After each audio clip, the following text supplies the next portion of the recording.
Hey everyone, and welcome to the video. I'm Sally Hand, and I am so glad that you are here. Something I'm huge on is living each day intentionally and with purpose. And a part of that for me means setting tangible goals that I can be actively working towards each and every day. That being said, at the beginning of 2021, I set for myself 4 primary goals for the year. 2021 is officially coming to a close, so I just wanted to sit down for a little bit and revisit these goals with the hope that it might encourage some of y'all to just reflect back on this past year about where you've grown, where you feel you could still work on yourself, and also just to think about setting goals intentionally for personal development and growth in all areas of your life. So we'll get into it in just a second, but first it would be a huge help to me if you would give this video a thumbs up. And if you are interested in more videos on intentional living, holistic wellness, and darn good food, go ahead and hit that little subscribe button as well. Goal number 1 was to read 24 new books. Reading is something that I absolutely love to do, but that I wanted to make more of a priority, especially since I had just graduated college at the end of December and felt that I needed to be more intentional about continuing to learn, but also about engaging my imagination. So with that being said, I didn't set any parameters on myself as to whether I was going to be reading fiction or nonfiction. I did read a good combination of the two. Read books in all sorts of different categories, and it really just added a lot of wonderful structure to my day. I have been super intentional about sitting down each morning, at least whenever it's feasible, and spending at least a little while, ideally about 30 minutes, more on some really slow mornings, to just be in a book and enjoy reading it. So I made that happen. It's November 22nd as of when I'm filming this video. It's going to be coming out in a couple weeks. You'll be seeing it in a couple weeks. But as of a couple weeks ago, from November 22nd, I did hit book number 24, and I'm just excited to read a few more over the next couple weeks as we round out 2021. I'm also definitely thinking about how I can take this goal one step further, so to say, with the new year. And something to look out for that I am super excited about is I think next week I'm going to be releasing a video on 3 books that I think everyone should read. These are 3 books that I discovered in 2021 that honestly really changed my life in one way or another. So I'm super excited to share those with you, and I hope you will check out next week's video. Goal number 2 was to gain awareness of inconsistencies in my life and to work towards resolution. Now, this was absolutely the most abstract, we'll say, of the goals that I set for myself, and I'm not going to go into too much detail, but this kind of arose given circumstances around COVID-19 and realizing that there were just some inconsistencies within my responses to different situations, and also when it came to how I was reacting to different people's responses. And I know that sounds really vague, but the bottom line is I just want to become the kind of person who is always practicing what they preach and who is, not hypocritical. And I definitely don't think, oh, I'm a hypocritical person, but each one of us has areas of our lives undoubtedly where there is hypocrisy, and that's just something I want to be more aware of in my own life and work towards just smashing out or stamping out. I'm bad at expressions, y'all, but really work towards getting rid of. And honestly, this has applications when it comes to all sorts of different things. Anytime someone is passionate about something, when it comes to ethics, when it comes to politics, when it comes to relationships, how we communicate with people in general, and also the standards that we hold other people to, especially compared to the standards we hold ourselves to. It's kind of hard for me to say, this is where I did great in this area, or this is where I kind of fell short.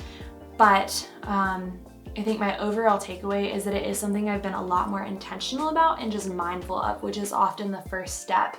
And in thinking about it and having it on my mind, I do feel that I've been able to respond to situations or different situations with more grace and humility and patience. Goal number 3 was to let go of excess and invest more in quality over quantity. Now, I think first and foremost, this is a mindset. It doesn't just apply to material items, but it has applications when we think about what we're consuming, when it comes to media, when it comes to the food we are putting into our bodies, and when it comes to how we look at relationships. As in, are we entering relationships with kind of a consumerist attitude, or are we going in them with a general care and consideration, relationship itself being the central focus and just, giving and loving people in that sense. However, that being said, the primary area which I was looking at this in is that of material items, clothing, possessions as a whole. Now, I've never been one to collect things. Like, I don't have a lot of possessions. My wardrobe has always been pretty minimal, and I like for it to be that way. But I definitely find myself holding on to certain items that I don't wear or don't use because I have some sentimental attachment to them that isn't necessarily reasonable. Although I will say that's fine to have a sentimental attachment to something and keep it for that reason. But I think sometimes in my case, they'll be constructed and not really beneficial. So I'll have an attachment like that, or I'll feel bad because someone gave me something, or I might wear it at some point in the future. And ultimately, those items in my wardrobe in particular would just cause a lot of stress them being there, because I feel like, oh, I should wear this, or oh, it's just in my way, but it never ended up being used. So I've been super intentional about just getting rid of things that I'm not using. I think I've done a really good job at this, but also when it comes to purchasing things, that's the other side of the coin, is not being someone who just purchases something because, well, I want it, or it's pretty, or it's shiny, but looking at areas in my life where something really would serve me rather than where I would end up serving it, if that makes any sense. So kind of going back to the clothing example, a big area of this for me is kind of cataloging my wardrobe. What items would I really benefit from having?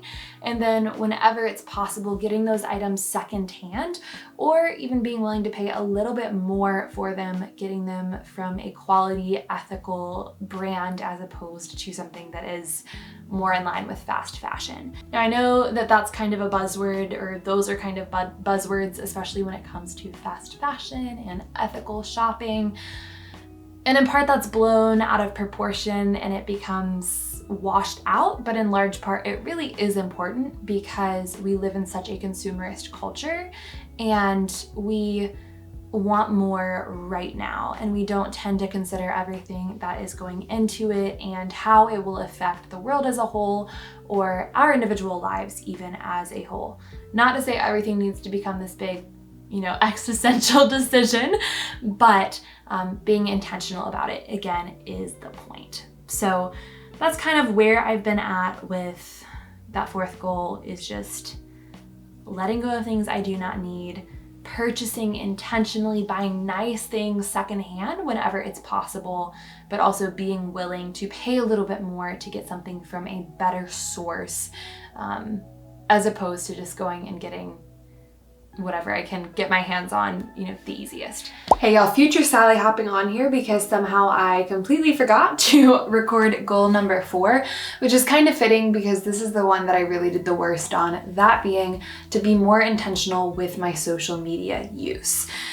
I think my biggest mistake in setting this goal is that I didn't set a clear strategy for how I was going to be more intentional. And so it was hard for me to measure not even how much time I was spending on social media, because our phones have the capability to kind of tell us that, but rather why I was on there, whether I'm just picking up my phone, opening it up, scrolling in a deconstructive way, as opposed to going on there with a purpose and using it for like education and connection and all of the good things that honestly social media can be used for. So yeah, that's the one that I really feel like I did not do a good job of overall. Definitely didn't achieve, like I said, because I didn't really make it measurable. So If you want to hear more about how I plan to take that goal and put it into action for the new year for 2022, stick around because I'm going to be filming in this little series. We'll call it a video on how to set a New Year's resolution you will actually stick to. And also I'm going to be going through my goals for 2022 and kind of plans for making them happen. So that wraps things up. I hope you enjoyed this video and that maybe it gets you thinking, like I said at the beginning, about how you can be more intentional with your goal setting and just take a little bit of time to reflect back on this past year, where you've been, how far you've gotten, and also where you want to focus your attention with the new year. If you like this video, please give it a thumbs up and don't forget to hit subscribe if you haven't already. And if you want, leave a comment and let me know what your goals were for 2021 and how you plan to take it a step further with the new year. Thanks so much for watching, and with that, bye y'all.